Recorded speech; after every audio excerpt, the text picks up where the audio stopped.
I think the best place to start our conversation is, since the topic for tonight's discussion is faith after October 7th, why don't we begin by defining what faith means from a Jewish perspective? As a rabbi, I've met many Jews who said, Rabbi, I'm a thinker, I'm an intellectual, I work on logic and reason, faith just doesn't work for me. Can you be a faithful person and an intellectual thinker, rational, logical person? Can they coexist? So if you could elaborate on what faith and the definition of faith is from Judaism's perspective. Deferring to me. Okay, good evening. Firstly, thank you for having me, and I'm honored to be sharing the panel, our distinguished Rabbi Soloveitchik. Being as one who deals with many people from all backgrounds, and primarily skeptics and cynics, so this question I hear all the time. Of course, faith is for the weak. Faith is a crutch. Faith is escapism. Nothing to do with reality. It all goes back down to the battle between science and religion, where science has replaced the need for faith. And this is pretty much common Western thinking for most people. So faith remains this enigmatic. At the same time, you find quite intelligent people who are deeply faithful. So let me, without going into all the stereotypes, just cut through them. The Jewish definition of faith may surprise you. Faith is not the absence of reason. Faith is not for the desperate when all else fails. Faith is actually an even more powerful tool than the rational mind. And I would submit that most decisions that people make in life are not based on logic. They may not call it faith, they may call it emotions, intuition, instincts, love, whatever you want to call it, but it's definitely not pure. We're not computers. The biggest decisions in life are going to be based on something that's far less tangible. The Jewish people from the beginning of time recognized this truth from Abraham, that the mind could only lead you that far. It's a machine. It's a great machine, a sophisticated machine, but could only lead you that far. It leads you to a door, and the only way through that door is with something that is super-rational, not irrational, and not beneath the rational, beyond the rational. And that's a domain for those that are the most intelligent people, are the ones that have the deepest faith, because the wiser you are, the broader the horizons you see. You see how much more there is to know. And I'll add just one more point, which I'm sure we'll talk about more, is that faith is actually, I would say, I was even thinking about a title of a new book, Weaponizing Faith. It's our single most powerful weapon, more than our minds and more than our wits. So we need our minds, but then we need something that has that super rational, unequivocal, unwavering conviction, which is what gave us the power to be here today, thousands of years, like no other nation. So before I speak to the very important question, I just want to emphasize how joyful I am to be here. I want to express my profound gratitude to Terry and Paul for the blessing of their friendship. I want to say how delightful it is to see so many old friends here in Palm Beach, and to specifically stress how happy I was to see Roger and Susan Hertog and to spend time with them here this evening. In analyzing what faith is, especially after October 7th, we should take note of the fact that in a profound way, at least in Israel, faith has increased rather than decreased following those terrible events. There was just a recent Jerusalem Post article which told us that, quote, an absolute majority of respondents, 75%, said that since October 7th, they feel a greater connection to the state of Israel and the diverse Israeli society. And then it adds, Israelis have become closer to God and Judaism in the past 4 months. 33% of Israelis have reported a strengthened faith in God since the October 7th massacre by Hamas. So we have these two things going hand in hand. a strengthening of faith and a strengthening of a connection to the Jewish people, which seems to indicate that there is a bond between the two. What does that mean, and what does that tell us about faith? And why has faith increased rather than decreased in Israel following October 7th?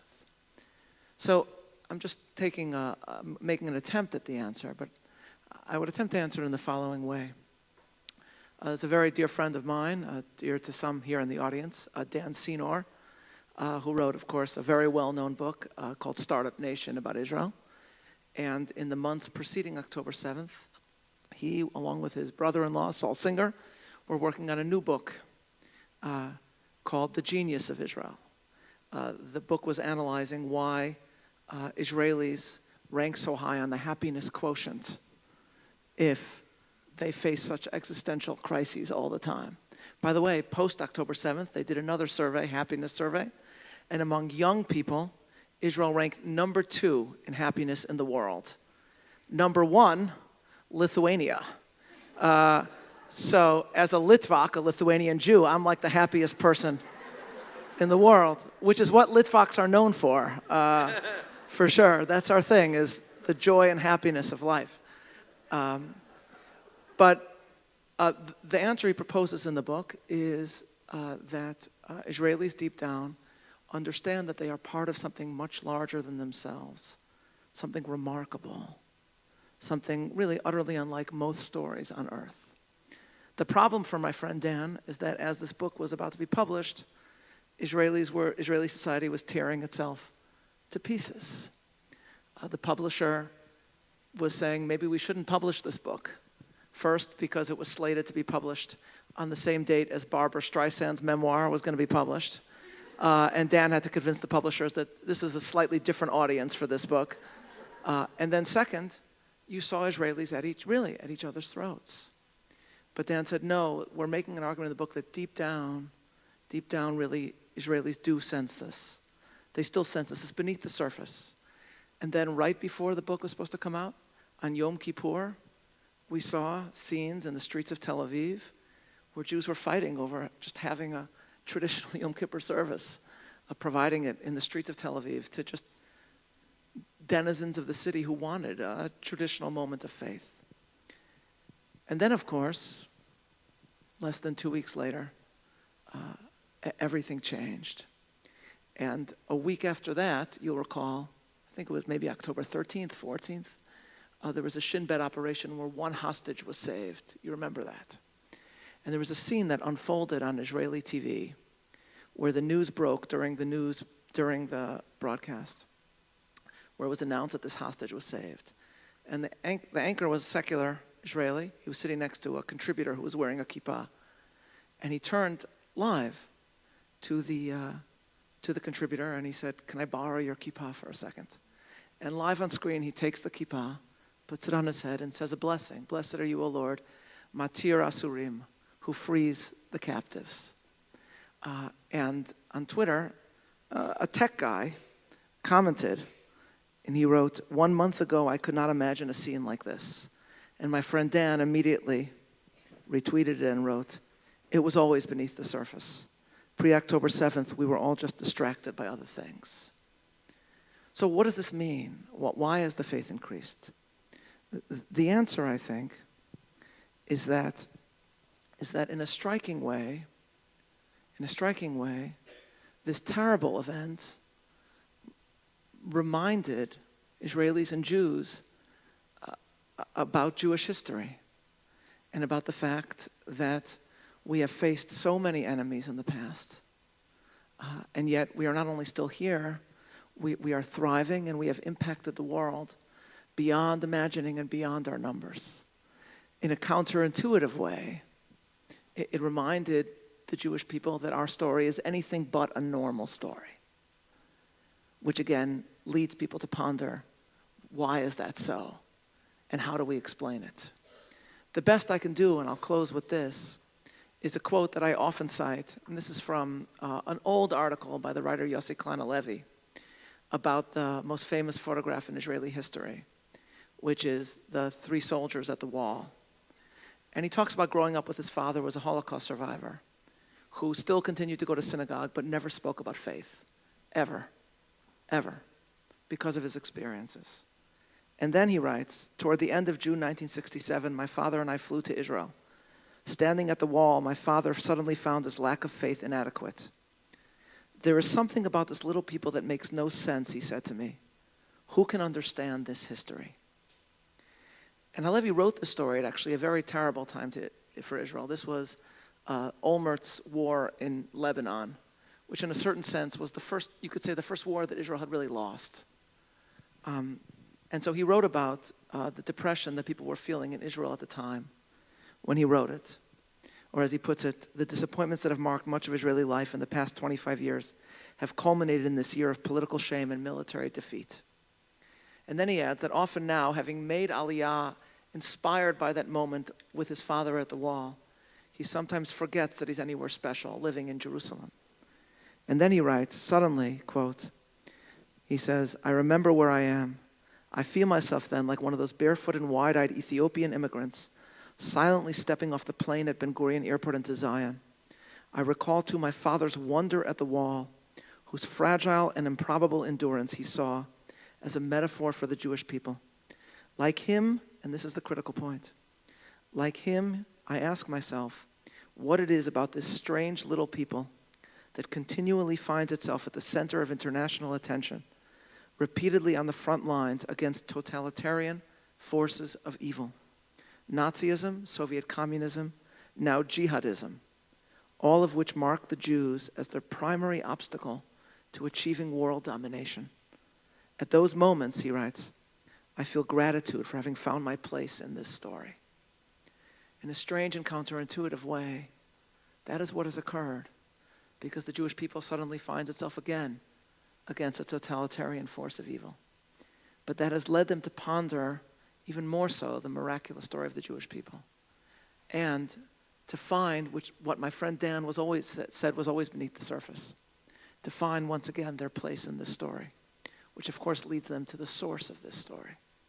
And that, I think, is the beginning of faith. Thank you, Rabbi. We have with us tonight Leah Polin, the grandmother of Hirsch Goldberg Polin, who's been in captivity for 172 days. Where is she? Okay, if you don't mind standing up, we just want to acknowledge you.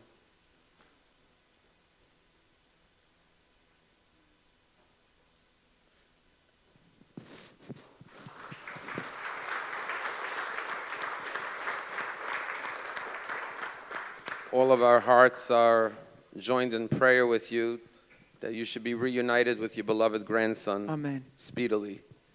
But the difficult question I think that many of us have on our mind is, we say in our Shemona Esrei 3 times a day, in the opening prayer, Melech Ozer Umoshia Magin. God is a king who helps, saves, and protects. We refer to God throughout our prayers as Av HaRachaman, a merciful, compassionate Father in heaven. Knowing the atrocities that occurred on October 7th, and we don't have to speak the horrible things that occurred, to innocent men, women, and children, little children burnt alive. It was a Holocaust. How can we say those words with sincerity, that God is a king who helps, saves, and protects, and that he's merciful and compassionate? Where was God on October 7th? And what role did God have in the events and the tragedies of October 7th? Rabbi Jacobson first.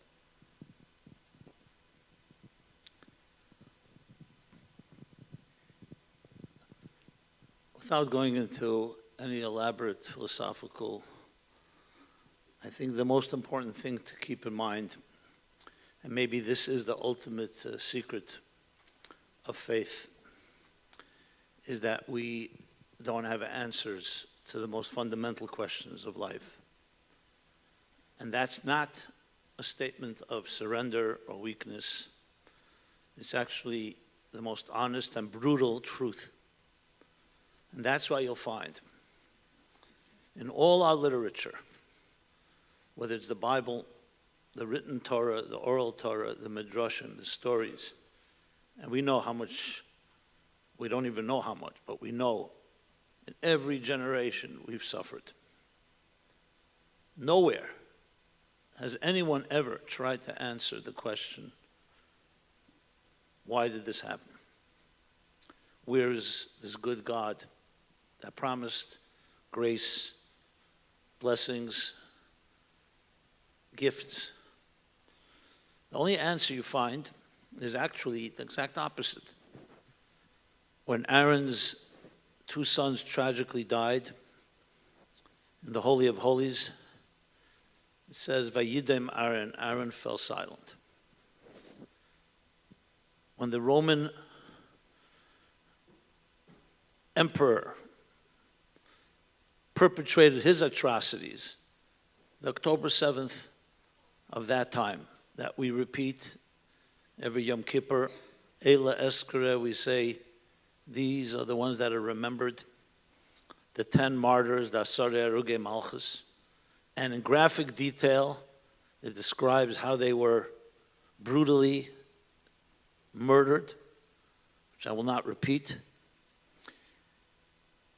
So the angels and Moses himself come to God and say, Zu Torah v'zu schara, this is Torah and this is its reward.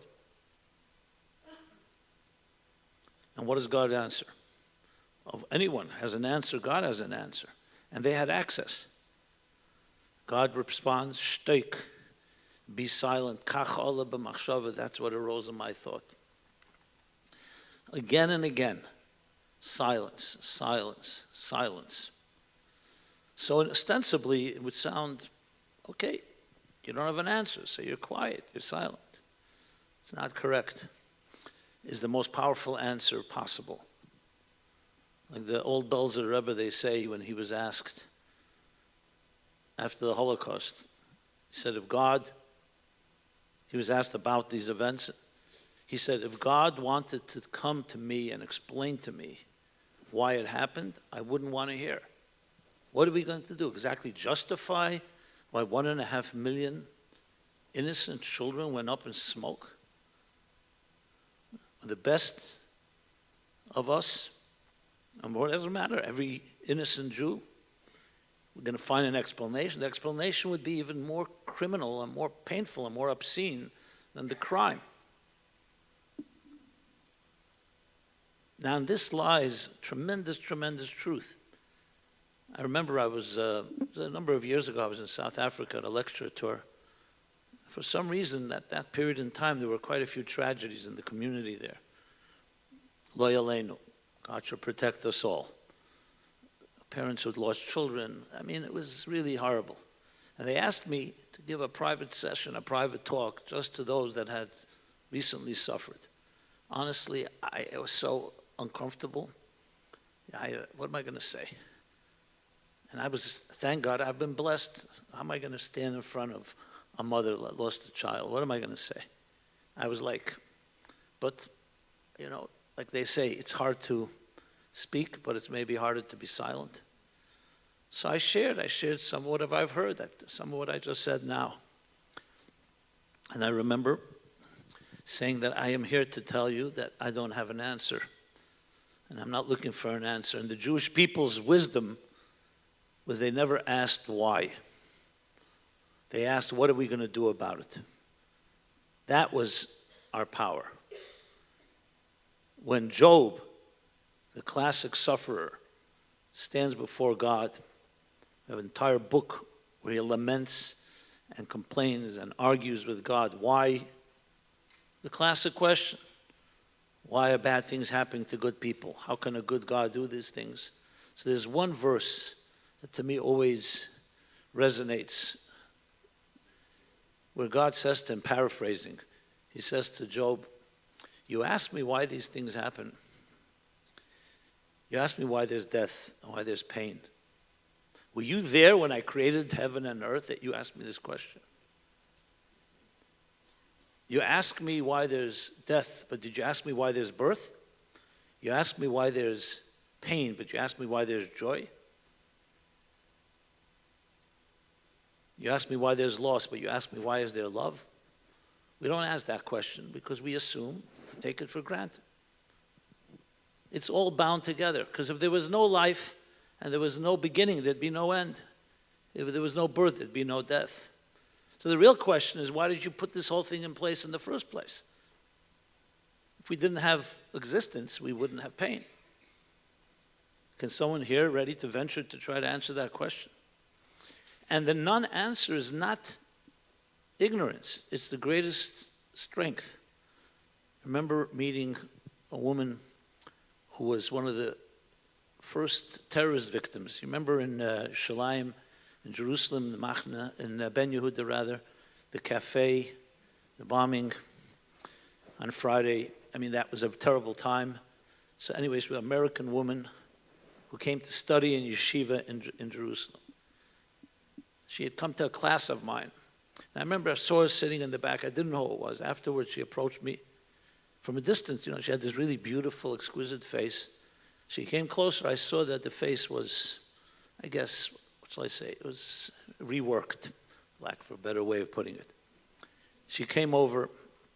She told me I was sitting at the Cafe Rimon, and not far away there was the suitcase, that briefcase where the terrorist left and it exploded. I don't know, 13, 14, I don't remember how many. It was tragic. Many, many casualties. She says, I didn't die, but I died. I was waiting for a friend. I mean, to put it exactly the way she said it, my face was blown off. I lost my hearing, I lost some of my sight, I lost my smell. My parents didn't know I was in Israel because they never would let me go because I was a secular girl. I wanted to go study. So I told them I'm going to the Middle East. Middle East, that's all right, you know. And then they saw her on CNN covered in blood. And they, of course, came flying. She said, why would God do this to me?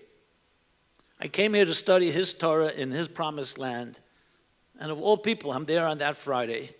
And I used to say to God every morning, take my life. Why are you leaving me here like a ragged doll? My dignity, my everything, my spirit. She actually said I was praying every day to die.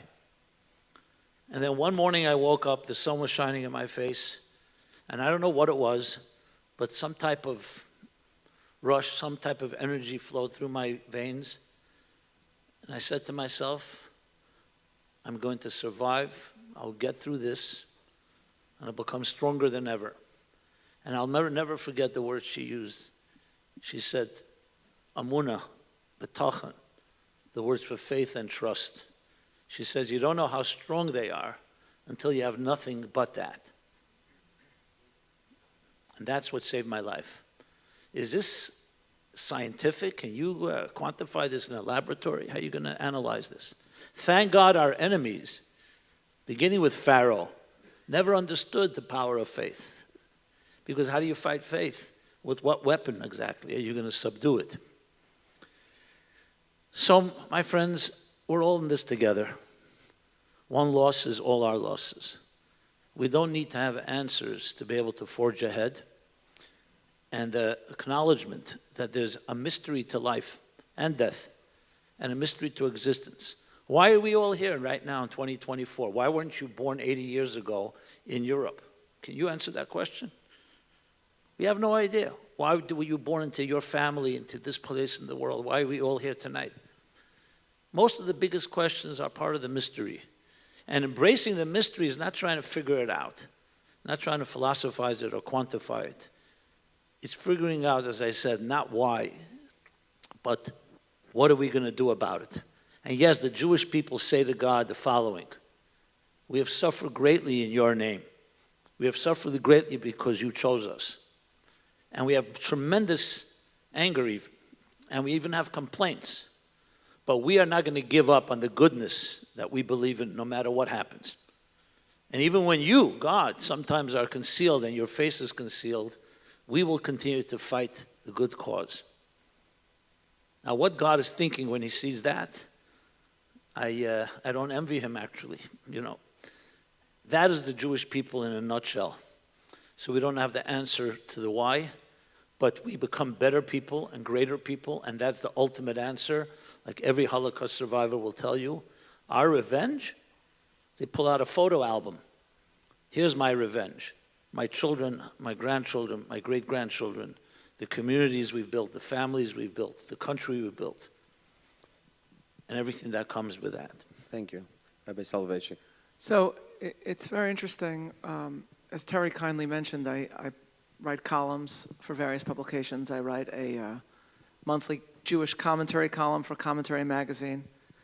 And many times you publish something and you don't really hear a very strong response from what you wrote. Even when you publish in the Wall Street Journal about a Jewish subject, usually the letters you get letters from Christians that say, Rabbi, thank you for that inspiring article. God bless you, God bless Israel, God bless the Jewish people. Then you usually get one or two letters from Jews which says, you made one mistake in this, and I think I want to just correct it. But column I wrote recently in Commentary got an overwhelming response, which really I didn't expect it. And the story that I told in this article centered around two Israelis that were taking part in the post-October 7th war. The first one is an amazing man by the name of Golan Vach. Golan Vach is the head of Israel's National Rescue Unit, which means that he descends in cases of disaster. All he sees is death. That's his job. He's a very devout person, and all he sees is death. He came to Florida here after the Surfside collapse. He was here, and he was one of those sent in immediately after October 7th, and all he dealt with was corpses. And in an interview, he said, this just to give you a picture of who he is. He says that after he had handled 250 bodies, he said a small prayer to God that something should change. And he said, suddenly out of nowhere, two terrorists opened fire from the right side of the road. We charged at them. One member of our group was wounded, but we killed both Hamas gunmen. And then he said, I thanked HaKadosh Baruch Hu, I thanked God, that I was granted the opportunity to revert back to being a soldier, not a body carrier, for a few minutes. So that's the type of person Golan Vach is, just to give you a sense of him. So Golan Vach told this story that he was serving in Gaza, middle of the night, with another religious Zionist Israeli by the name of Yossi Hershkovitz, who's the principal of a religious school in Israel, the Peled School. And Hershkovitz was from a musical family, as are the Vachs. And he heard Hershkovitz singing something, humming in the dark while they're serving in Gaza. And so he said, what are you singing? He said, oh, it's a song I composed. So he said, when did you compose it? He said, now. In other words, in Gaza, obviously. What else are you going to do? And he composes a song. So Vach says, teach it to me. And so there in the dark, Hershkovitz sings to Vach the song that he had composed. The tune was new, but the words were very old. It was Gam ki elech begeitz al mavet lo yira ra ki ata imadi. Yea, though I walk through the valley of the shadow of death, I will fear no evil, for you are with me. So here you have two people who are in the valley of the shadow of death, and one of them spends his entire life serving in the valley of the shadow of death, and he is singing this song together with the composer of this song, Yossi Hershkovitz. Several days later, Yossi Hershkovitz was killed, fell, serving in Gaza. And then Vach, as he describes, experienced another loss after he lost Hershkovitz physically, which was that he said, I couldn't remember the tune that he had taught me. And then he said, at the funeral, it came back to me. And so he goes to Hershkovitz's family and teaches them that song. And they sing it. I think they sang it at the funeral. And they sang it at the Shiva. And then afterwards, Yossi Hershkovitz's family recorded the song. It's as it were the last gift from their father. That's the story I told. And letters poured into Commentary. I heard from one of Commentary's editors, Abe Greenwald, who said, we've got all these letters. Everybody wants to hear the song. Can you send us a link to the song? So I found the links to all these different recordings, and they posted it on the Commentary website. But for me, it was unexpected. The question is why? And I think first and foremost because the story is a metaphor for faith itself. The rabbis compare the Torah to a song. In fact, the source for the obligation to write a Sefer Torah, according to the rabbis, is from the verse, "Write for yourselves this song." It's understood to be the last commandment in the Torah. And in this rabbinic metaphor, the Torah, Judaism, faith, is not turgid text, it's sheet music. So the question is, what does this actually mean? And the point seems to be that in a musical composition, no single note makes a song. It's the different notes together that create meaning. And so to speak of Judaism as a song is to emphasize that we feel somehow that despite everything, our lives are part of something larger and covenantally linked to others. So my late friend, Rabbi Jonathan Sachs, reflecting on this metaphor, put it this way. He wrote, "Faith is more like music than science. Science analyzes, music integrates. And as music connects note to note, so faith connects episode to episode, life to life, age to age, in a timeless melody that breaks into time." And then he added, "Faith is the ability to hear the music beneath the noise." Faith is the ability to hear the music beneath the noise. And so somehow this captured, for so many, unexpectedly for me, what it means to have faith in the face of horror. And especially when what is being sung, what is being preserved, is a new composition from ancient words, which remind us that thousands of years ago, King David faced the very same questions. And rather than give a full answer, instead chose to sing, "Yea, though I walk through the valley of the shadow of death, you are with me." The son, one of the videos we linked to, was the son of Yossi Hershkovitz, who came to America, spoke in Riverdale. And he said, "Now I feel," because he's lost his father, he said, "Now I feel as if I am in the valley of the shadow of death. But I have the song."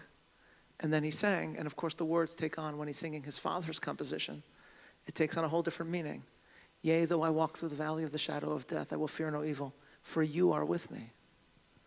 Highlighting how he was connected across worlds in a spiritual connection that defied the horror. And that, I think, is what faith means in the face of this. Faith is the ability to hear the music beneath the noise. Not to answer all questions, but to feel the covenantal connection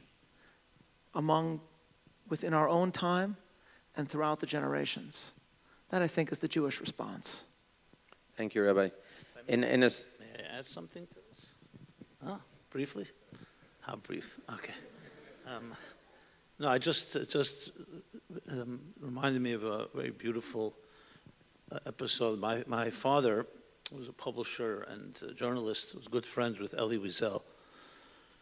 And after my father passed away, I continued the tradition. And I was once sitting with Mr. Wiesel, and I asked him this question. I said, "Is it true that when the Jews were being marched to the gas chambers, that they often would sing the song, 'Ani Mamin,' I believe with complete faith. Even though you may tarry, I believe with complete faith Mashiach will come." And he said, "Well, we were in the barracks. They kept us from a distance from the chambers, even though we knew what was happening, but they tried to create as much confusion as possible. But in the barracks, all the time, that song, prayers, Kaddish, Shema, you name it.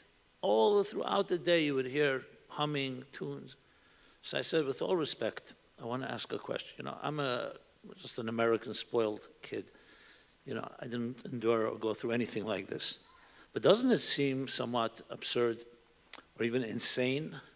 I mean, the Jews are being marched to their deaths. It's the worst, darkest moment in Jewish history. God is completely concealed. They have all the reason to be angry at God, and instead they're singing his praises. It seems like some deep dissonance and detachment here, escapism, what was going on? I say it with respect, I'm just trying to understand." And I remember his response, and I heard similar echoed by others, which I just thought would be good to add to this discussion. He said, "No, exact opposite is true.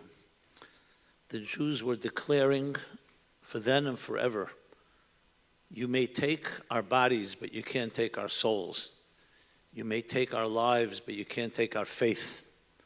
And if it won't be us, it will be our children. And if it won't be our children, it will be our grandchildren. We will prevail. We will not go down silently as most people thought. And indeed, a few years after I heard that story, I was in Berlin at Hanukkah, and I asked the rabbi to take me to the Brandenburg Gate, where we know, who stood there 80 years ago? Yamach Shemai Hitler, with his hundreds of thousands of Jugendrat, spewing his venom. We have videos, pictures. He stood right there by the Brandenburg Gate. You know what's there, Hanukkah now? Hanukkah menorah. And to the right and to the left are the Christmas trees. And I asked the rabbi, how'd you pull that off? So he said, I know the curator, and I convinced him for the choreography it would really look nice to have a menorah in the center and two pine trees on the right and the left. And you see little Jewish children running around in these yeshivas. In Berlin, and the Nazis and their children or grandchildren have changed their names and they're hiding their identities. No one's taking away from the tremendous wound and the tremendous loss. But the song of Ani Mamen, coming from those mouths, continue to sing and singing right now in Berlin. And I think every Jewish soldier and every one of us feels this in our gut and our heart, through and through. Whether we can articulate it or not is another question. But it's there. Why we need tragedy to bring out these type of things, maybe that's the next question the rabbi's going to ask, but I don't know. But the point is that Am Yisrael Chai, the thousands of years in an unbroken chain, defying all odds, and all statisticians who've written us off in every obituary, well, here we are. Look at yourself. Living witnesses, every one of us is a miracle, and the Jewish people will continue to be that miracle. And may we only celebrate it in good times and not necessarily need the darkness to remind us.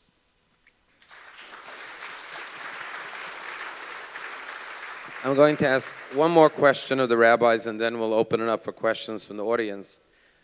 I've heard many people say since October 7th that October 7th happened, searching for a reason, for some understanding, why did this tragedy befall us? And many have said, well, Israel was on the verge of a civil war, unprecedented division and rift and hatred of Jew against Jew. And some have suggested that this tragedy befell us to bring us back together again. Now, we are not able to speak for God, obviously, and know God's intentions, but I'm wondering how that sentiment resonates with you. Do you subscribe to that? Is it something that you ascribe meaning to the tragedy of why it may have occurred? So I have not attempted, nor will I plan to attempt, to explain why it happened. What I do think about is about the date on which it occurred and what we can do to find meaning in that. So just as, for example, my great-uncle, Rav Soloveitchik, used to emphasize the fact of the date of the Yom Kippur War and how the very theme of Yom Kippur is the vulnerability of human beings, and how that attack came to a country 6 years after the Six-Day War that felt strong and confident and almost invulnerable, and how Yom Kippur and its theme was made manifest on that day. For me personally, I've tried to find meaning in, and indeed consolation and inspiration on the date on which it occurred. So this is, as I wrote in the journal really right after October 7th, that these many decades after the Yom Kippur War, we now have the Simchat Torah War. People haven't been calling it that, but that is what it is.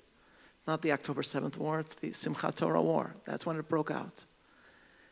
And for us, Simchat Torah is a joyous day, not merely because we are finishing the Torah, but because we finish and we start it again, which embodies, of course, we believe the eternity of the Jewish people, that the Torah continues to be studied and there will always be Jews to study it, but it also embodies new beginnings in general and the ability of the Jewish people to overcome shattering events that happened.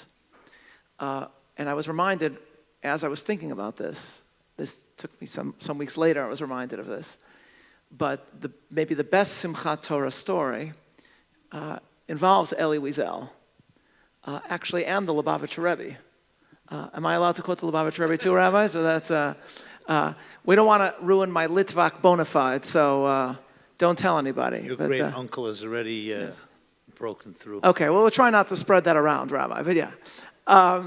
But Elie Wiesel, in his memoir, has a story that when he came to America, he met with the Lubavitcher Rebbe. This is when he was young. And he says that, first of all, he wanted to tell the Rebbe that he was affiliated with a different Hasidic court, not Lubavitch, but Vishnitz. And he told the Rebbe, I have no intention of switching allegiance. And that the Rebbe told him, he said, the important thing is just to be a Chassid. It doesn't matter which one, which I felt was a little hurtful personally, but okay.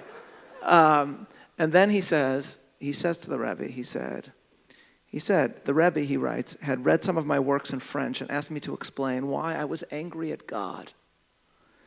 So then they spoke for a bit, and Wiesel asked the Rebbe how he could believe in God after Auschwitz. And the Rebbe responded, who else can one believe in after Auschwitz? And then this conversation goes on. Wiesel says, I will take your answer, but I will not accept it. Then he says, on Simchas Torah, he comes back to 770, to the Rebbe's court. And he stands in the back. And this is what he writes. He says, suddenly the Rebbe saw me and beckoned me to approach. I pretended not to notice. The Rebbe motioned to me again. I didn't budge. Then he called me by name. When I still didn't move, powerful arms grabbed me and carried me over the heads of the crowd to the central table, depositing me like a package in front of the Rebbe. He writes, the Rebbe was smiling. Welcome, he said. It's nice of a chassid of Vishnitz to come and greet us in Lubavitch. But is this how they celebrate Simchas Torah in Vishnitz? So he says, Rebbe, we are not in Vishnitz, we are in Lubavitch. So the Rebbe says, then do as we do in Lubavitch. In Lubavitch we drink and we say l'chaim, to life. So he says, in Vishnitz too. So the Rebbe says, okay. So he hands me a glass filled to the brim with vodka. So Wiesel says, Rebbe, in Vishnitz a chassid does not drink alone. So the Rebbe says, nor in Lubavitch. And then he writes, he emptied his glass in one gulp. I followed suit. And then the Rebbe says, is one enough in Vishnitz? So he responds, in Vishnitz, I said bravely, one is but a drop in the sea. He says, in Lubavitch as well. He handed me a second glass and refilled his own. He said l'chaim, I said l'chaim. We emptied our glasses. After all, he writes, I had to uphold the honor of Vishnitz. But as I was unaccustomed to drink, I felt my head begin to spin. My brain was on fire. And then the Rebbe says to Wiesel, in Lubavitch, we do not stop midway. We continue. And in Vishnitz, he says, in Vishnitz too, we go all the way. And this is the critical point. He writes, the Rebbe handed me a third glass and refilled his own. My hand trembled, his did not. You deserve a blessing, he said, his face beaming with happiness. Name it. I wasn't sure what to say. I was in a stupor. And then the Rebbe asked, would you like me to bless you so that you can begin again? So Wiesel writes, drunk as I was, I appreciated his wisdom. To begin again could mean many things. Begin again to drink, to pray, to believe, to live. And then he writes, it was Simchas Torah, which is also my birthday. Yes, Rebbe, I said, give me your blessing. And then he writes, he blessed me and downed his vodka. I swallowed mine and passed out. I awoke outside, stretched out on the grass where I had been carried again by the same arms above the heads of the crowd. Several paces away, a young chassid was offering a dozen or so men an eloquent explanation of the profound aspect, the mystical significance of my exchange with the Rebbe. So what are we to make of this story? I'm neither a chassid of Vishnitz or Lubavitch, but I think you do not need to be a mystical master to understand it. Does one stop midway in l'chaim?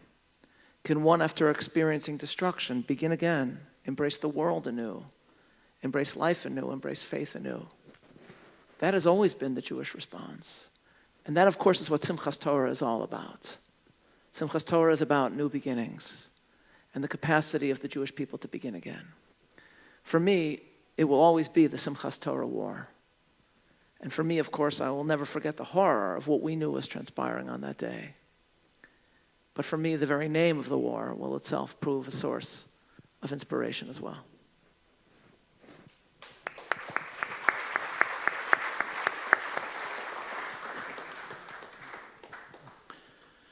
I concur with Rabbi Soloveitchik that we're not here to try to explain the events of October 7th, Simchas Torah, Shmini Atzeres, Simchas Torah. What did come to mind, we all remember, we'll always remember exactly where we were that morning. I happened to be in California by my daughter, came to shul, and the news started trickling in from bad to worse to worse. You all know where we were.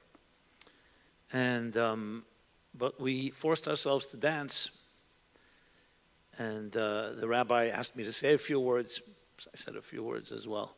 But the thing that struck me, I'd like to share. I'll share through an anecdote. The Knesset gets together and they're trying to solve the problem with their neighbors, the Arab-Muslim world. And one Jew gets up and says, I have a new idea. This anecdote comes pre-October 7th, but it still fits. He says, instead of fighting with the Arabs, why don't we attack the United States of America? All-out war.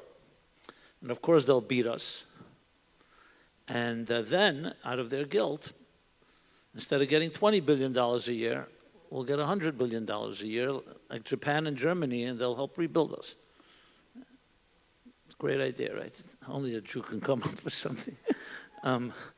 Anyway, an old Jew sitting in the back of the Knesset, in a thick accent, gets up and says, very nice idea, but what happens if we win?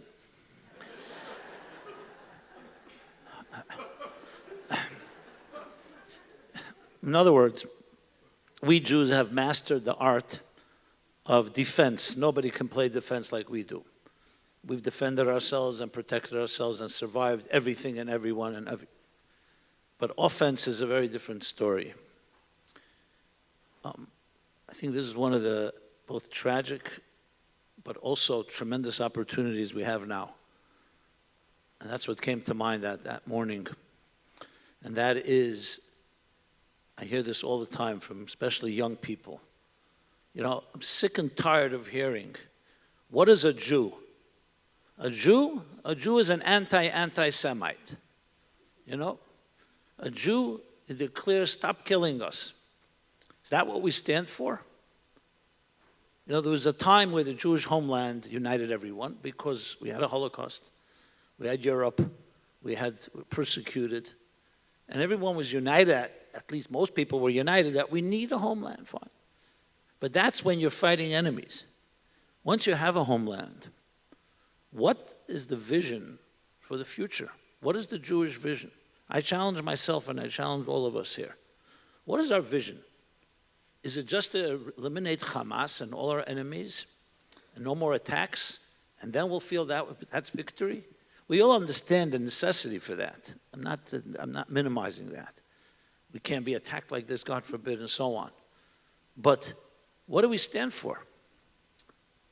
Are we able to declare what's the vision for the next 10 years, 20 years, 30 years? If you're asked the question, what does it mean to be Jewish? Why is it important that the Jewish people be on this earth? I think viscerally we all understand, but how do you explain that if your son and daughter asked you that question? And not skeptically, just an innocent question. Why is Israel that important? Why do we need to have a state, a land of Israel? Why is it so central? Why do we pray toward the east? Wherever we are in the world, we're praying toward the east. Yerushalayim is in our lips. I forget Jerusalem everywhere, under a chuppah, and tragically during Shiva. And we're always mentioning Yerushalayim, Israel. Why is it so central? If we can't answer that question by omission, what is that saying? So I think, again, in our guts, we all feel the importance of it. To me, this is what I was thinking about when that was happening. And not, God forbid, justifying why it happened. No, we don't justify treasure. God could always find some other way. Doesn't have to use this type of method. But after the fact, Maimonides writes that tremendous line at the beginning of the laws of fasting.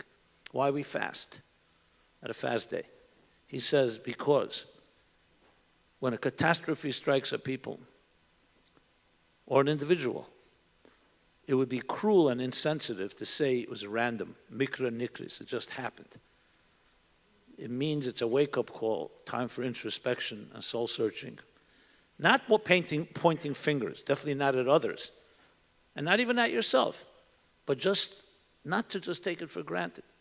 What does it tell us? Yes, maybe this is a tremendous, unprecedented wake-up call of the soul of the Jewish people, the soul of Israel, the soul of Torah. Why it has to come in this way, I'm not going to explain that. But after the fact, I don't know if there'll be a more definitive event in our lives, to be honest. I'm convinced there won't be. And we sure hope there won't be. But as time passes, and generations will look back at 2023, 2024, Simchas Torah war, what will they see? Yeah, we fought valiantly and we destroyed our enemy. But we want to leave something stronger. We want to say, we took this situation and we transformed it into the unprecedented wake-up call to show the world once and for all, you know why we're here, the Jewish people? Because we have a great-grandfather called Abraham, and he single-handedly, with his wife Sarah, just one individual, Echad Hayavram, pioneered everything we cherish today, all the freedoms, everything people talk about, the civil rights, human rights, virtue, charity. I mean, people are not even aware. You know, the United States is only 250 years old. That's like, we're here almost 4,000 years championing these ideas and values. It's only recently become institutionalized that the secular world and the non-Jewish world is starting to embrace Abrahamic principles. We've been doing this for thousands of years and hated for it and persecuted for it. I've never been more proud to be Jewish than I am today. Because one know what a Jew is? That's what a Jew is. We represent the ultimate of morality. Everything that every human being on earth cherishes, not just Jews. There's a powerful medrash that says that if the non-Jewish world knew the blessings they receive from Israel, from the Holy Temple, from the Jewish people, those that bless you shall be blessed. If they knew what blessings they receive from us, instead of attacking Israel, they surround it with legions, protecting Israel against its enemies. So this is our opportunity now to shine and rise. And that what's happened at Sinai over 3,300 years ago, and what happened in the times of Abraham and then Isaac and Jacob and Sarah, Rivka, Rachel, Leah, in an unbroken chain, that we can say, yes, we are their grandchildren, and we're living up to their legacy. We have a responsibility today to become proactive Jews, not reactive, not defense, offense, proactive. Every one of us here have our sphere of influence. It starts with our own children, starts at home. All politics is local. Everything begins right here at your threshold, your doorstep. So I see this evening we're here together. To me, this is like the celebration, and Jews everywhere. No one is complacent today. You know, apathy is, the guy that asked his friend, what's worse, apathy or ignorance? And he said, I don't know and I don't care. That is now not our problem. But now we have to harness this and teach ourselves and our children what it means to be a Jew. What is Israel? Why is it central and important, not just to the Jewish people, to the entire world? So that's how I see the events of October 7th, of Simchas Torah, waking us up to that reality, to that conscience, to that higher consciousness. Thank you, Rabbi. We'll take some questions from the audience if anyone would like to pose a question. Thank you for all of your words and giving us faith tonight. But I have a question. I believe Israel is a sovereign nation. And I have a question. How old is the Jewish nation? Because if I ask 3 different people, I get 3 different answers. So, if we're going to talk about Israel having ownership of its lands and celebrating its birthday from its inception, can you help identify what is that date? A year ago, Thanksgiving weekend, I went to Egypt. The guide takes you to the museum in Cairo, shows you the different remnants of pharaohs. And I asked him to surprise, I said, this is all very good, but there's something here in the museum I want to see. And this was clearly not part of his regular tour. And it was a stone pillar that was, stuck away in a corner. And you can look it up, it's called the Stele of Merneptah. Merneptah was the son of Ramesses the Great, Ramesses II, the son of Yul Brynner, in other words. And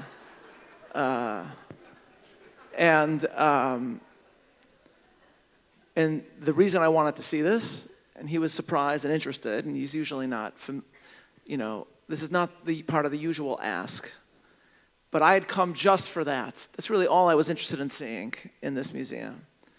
Because the stele has the first mention of Israel outside the Bible. And we're talking from the 13th century BCE.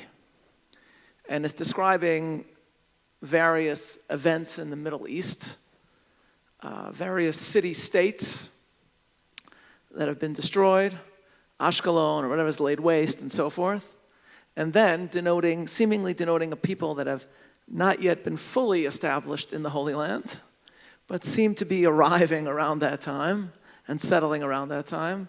The stele tells us Israel is laid waste, its seed is not. That's the first mention of Israel outside the Bible, as I think Rabbi Sachs put it. First mention of Israel outside the Bible is an obituary for Israel. And my wife has a picture there of me standing with my fist raised high. Basically what I do is my form of tourism is going to various museums that describe the destruction of the Jewish people and marking the fact that these empires are gone. So I have a picture of me there, and as well as a great picture taken by my wife of me davening in talis and tefillin in front of the pyramids of Giza. So that's the first mention we have in history of the Jewish people in the region of the land of Israel. Which means, of course, that in a very real way, to use contemporary terminology, the Jewish people are what you might call the indigenous people of the land of Israel. And the modern state of Israel, born in May of 1948, was, of course, a new state being born. That's why we mark it and we celebrate it. And it was the great miraculous event of the 20th century. But what it marked was simultaneously the restoration of the Holy Land's indigenous people to its sovereign rights to that land. And that, of course, is the story that we should tell. Just as Menachem Begin, my hero, as Terry mentioned, who incentivized the British to leave, led, you might say, one of the great anti-colonialist movements on behalf of the indigenous people of the Holy Land. One of the most striking stories I saw from the Gaza war was Jews that came to a synagogue in Gaza. Not a synagogue in Gaza from post-1967. Synagogue in Gaza from centuries ago. And prayed there for the first time in who knows how long. Prayed as their ancestors, the indigenous people of the Holy Land, which of course includes Gaza, ever prayed. So, how old is the modern state of Israel? We know that. But how old is the are the Jewish people, this is not to minimize, but it's not only a matter of faith. I can open the Torah and show it to you. But you can also go to one dusty corner in a museum in Cairo and learn about the indigenous people of the Holy Land. We'll take one more last question for the evening. This is a question that I think many of us here are asked at different times.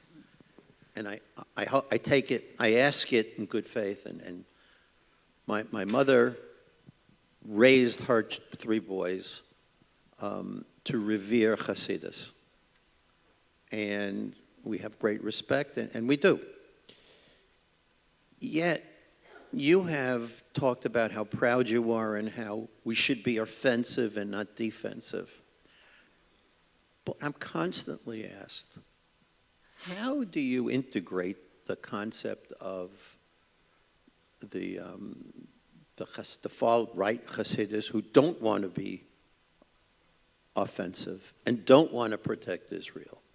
How do you integrate into your beliefs and your explanation of how that fits into Israel? I guess that's directed to me, right?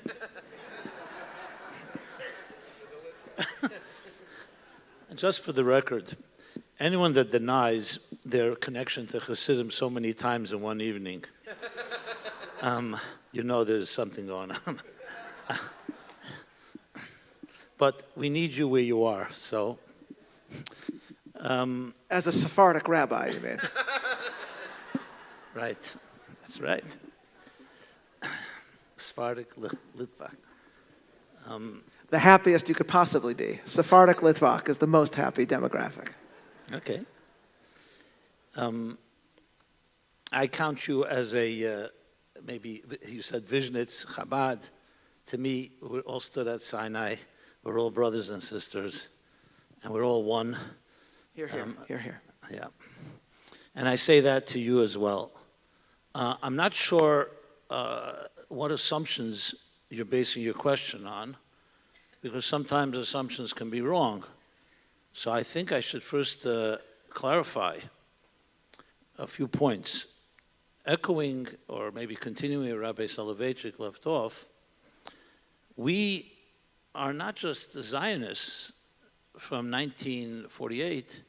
We're here from, we're talking 4,000 years. I don't know if you dated it exactly. Zion and Zionism is in our blood. It's very much part of every Jew. Chassid or not Chassid, Chabad or not Chabad, Sephardi, Ashkenazi. I mean, this is central. The triad, the Jewish people, the land of Israel, and the Torah of Israel. This was from day one. When Jacob woke up on the mountain and realized, he says, Zeh Shara Shamayim, this is the gate to heaven. Israel is the gate to heaven for all of us. All our prayers are directed there. So let's just begin by making that statement. I don't think there's a chassid or non-chassid. Anyone that follows Torah that can deny that fact, it's documented, it's obligated. I mean, it's part of everything. The idea of kibbutz golius, that we shall all return to the Holy Land, to the Promised Land, all of us. So that's, to me, the premise of it all. So there's no the concept of not supporting and not defending and not fighting for Eretz Yisrael and everything it represents is just, to me, just not even a consideration. It's not even an opinion. There's no such an opinion. So I'd need to hear more what you're referring to when you say someone that I think he's referring to the Haredim who don't serve in the Israeli army. Okay, fine. So let me address that. So let me make it clear. I'm not one of them, and I don't need to defend them, and I don't represent them. So you have to pose that question to anyone that's in that place and let them explain themselves based on Torah. I don't think I should sit here now and try to make a case for them. They can just be flat wrong. It would be like somebody saying, hey, you know what, I don't pay taxes, or I cheat people in business, and I'm a religious Jew. I'd say, really? Which religion did you get that from? It says in the Torah, Le Signev, you shouldn't steal. So we don't have to start defending people who are doing things that are antithetical to Judaism. Are there different opinions about Zionism, about modern Zionism? Of course, there were those that opposed the modern Zionist movement. There were those that followed it. And in Zionism itself, I don't know if you know this, there's around, I think, 10 variations. I once did a whole research on it. There was the agricultural Zionists, the socialist Zionists, the spiritual Zionists. You can imagine, for every Zionist in the room, there was another version. So the fact that we have different opinions, that's not the issue. The opinions have to, however, all be within the framework of Torah. I'll just share, since, just not to be outmatched, since you told the story of the Lubavitcher Rebbe, maybe I should tell one too. It's an interesting one. President Shazar, right? We all know Shneir Zalman Rubenov was the president of Israel, and he considered himself a chassid. He's named after the Baal HaTanya, Shneir Zalman. And he was known to be very close with Lubavitcher Rebbe. He came to see him many times, including as president, to the chagrin of quite a few people, because they say a president shouldn't visit a Rebbe should visit a president. But anyway, he still came. He received a letter from the Rebbe once that was addressed, President Shazar, President of Eretz Yisrael. So he writes back to the Rebbe a letter. This we have now. It's published. I think you'll love. I think it's amazing. He says to the Rebbe, "Why are you causing me to have to choose between being a chassid or being a president of Israel? You title me as president of Eretz Yisrael. I took a vow to be president of Medinas Yisrael, state of Israel, not the land of Israel. And now you're making me either to be a chassid, listening to what you have to say, or my vow to the land, to the state of Israel." That's what he writes to the Rebbe in Hebrew. And the Rebbe responds to him, 1, you were born before I was, so how could I take away your ability of being a chassid? You're a chassid before I was a chassid. So how could I? Number 2, I actually expanded your position. Instead of being a president of a country that began in 1948, you're now a president that began in the year 1948, according to the Hebrew calendar, pre-Matan Torah, the time of Abraham. So you're a president that's of a country that's here thousands of years.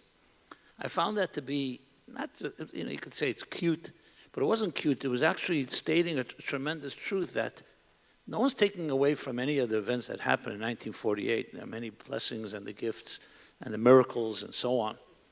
But let's not forget, and exactly I'm just reiterating what the rabbi said, Rabbi Soloveitchik said, we are here thousands of years. We don't want to hear that the UN gave it to us in 1948, and now, you know what, maybe they'll reconsider, and we have to consider that? No. They just ratified exactly what of the country that we belong to and belongs to us in every possible way.